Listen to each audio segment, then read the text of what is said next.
Reproduksi sel. Pembelahan sel sangat penting bagi kelangsungan hidup semua makhluk hidup. Sel mengalami pembelahan untuk pertumbuhan, perbaikan, dan reproduksi. Pertumbuhan salah satu ciri makhluk hidup. Makhluk hidup dapat tumbuh karena sel-selnya bertambah banyak. Semakin banyak sel dalam makhluk hidup, maka semakin besar ukuran makhluk hidup itu. Perbaikan. Ketika tubuh terluka, setelah beberapa waktu bagian tubuh yang luka akan menutup seperti semula. Bagian tubuh yang mengalami luka itu terjadi kerusakan jaringan.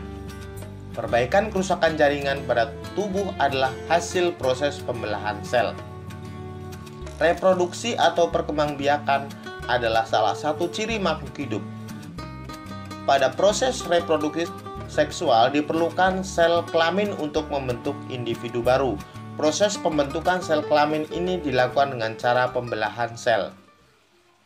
Ada 3 jenis reproduksi sel, yaitu amitosis, mitosis, dan meiosis.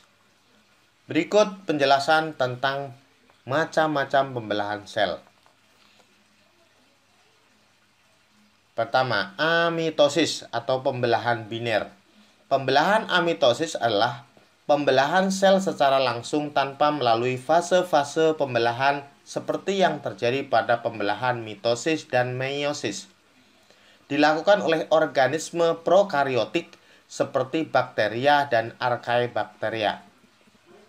Dan organisme bersel satu uniseluler. Yang jelas, pembelahan ini tidak terjadi pada organisme multiseluler atau organisme bersel banyak. Pembelahan mitosis.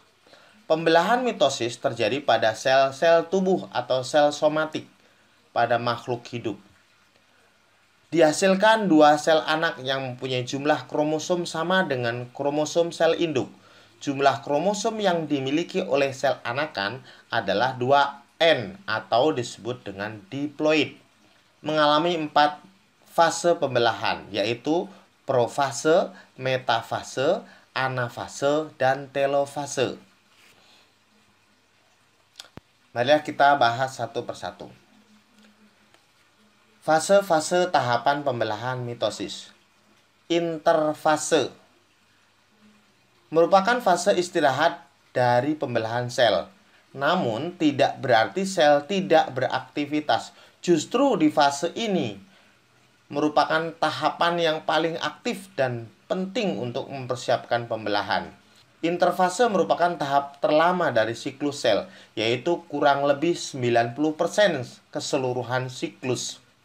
Interfase bukan bagian dari fase pembelahan sel, tetapi tahap yang terjadi di antara tahap mitosis 1 ke mitosis selanjutnya. Interfase meliputi beberapa fase, yaitu G1, S, dan G2 yang terjadi untuk membentuk organel-organel yang dibutuhkan dalam tahap mitosis. Fase G1 atau growth 1, pertumbuhan pertama, merupakan fase paling aktif, berlangsung selama 9 jam. Pada fase ini sel mengadakan pertumbuhan dan perkembangan. Pada fase ini pula sel bertambah ukuran dan volumenya. Fase S atau sintesis merupakan fase sintesis DNA atau duplikasi kromosom dengan waktu kurang lebih 10 jam. Fase G2, di dalamnya terjadi proses sintesis protein. Pada fase ini sel siap untuk mengadakan pembelahan. Profase, membran inti mulai rusak menjadi bagian-bagian kecil atau fragmen.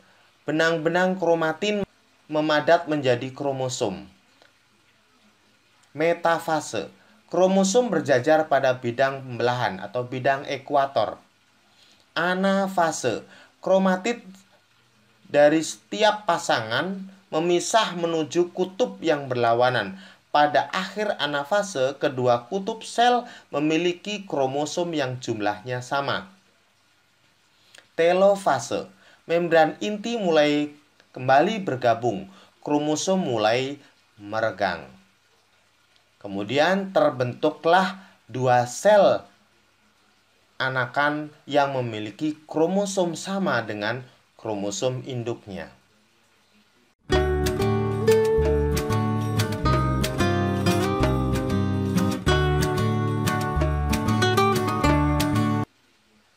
Pembelahan meiosis. Pembelahan meiosis hanya terjadi pada organ kelamin. Pembelahan meiosis berfungsi untuk menghasilkan sel gamet atau sel telur dan sel sperma. Pembelahan meiosis adalah pembelahan sel yang menghasilkan 4 sel anak, yang masing-masing sel memiliki separuh dari jumlah kromosom sel induk. Jumlah kromosom yang dimiliki oleh sel anakan adalah N atau disebut haploid. Pembelahan sel meiosis disebut sebagai pembelahan reduksi. Fase-fase pembelahan meiosis. Pembelahan meiosis ada 2 fase atau 2 tahap. Yang pertama, fase pembelahan meiosis 1 adalah profase 1. Membran inti mulai rusak menjadi bagian-bagian kecil atau fragmen dan terbentuk gelendong pembelahan. Benang-benang kromatin memadat menjadi kromosom dan kromosom homolog berpasangan. Terjadi pindah silang atau crossing over atau pertukaran segmen molekul DNA yang sesuai di antara kromatid non-saudara. Metafase 1. Kromosom berjajar pada bidang pembelahan atau bidang ekuator. Anafase 1. Kromosom homolog memisah dan bergerak ke arah kutub-kutub yang berlawanan. Telofase 1. Membran inti mulai terbentuk kembali. Sitokinesis menyebabkan terbentuknya 2 sel anakan yang bersifat haploid atau N. Fase pembelahan meiosis 2. Profase 2. Membran inti mulai rusak menjadi bagian-bagian kecil atau fragmen dan terbentuk gelendong pembelahan. Kromatid mulai bergerak ke bidang pembelahan. Metafase 2. Kromosom berjajar pada bidang pembelahan atau bidang ekuator. Anafase 2. Kromatid terpisah dan bergerak ke kutub-kutub yang berlawanan. Telofase 2. Nukleus terbentuk, kromosom terurai membentuk kromatin, dan sitokinesis terjadi.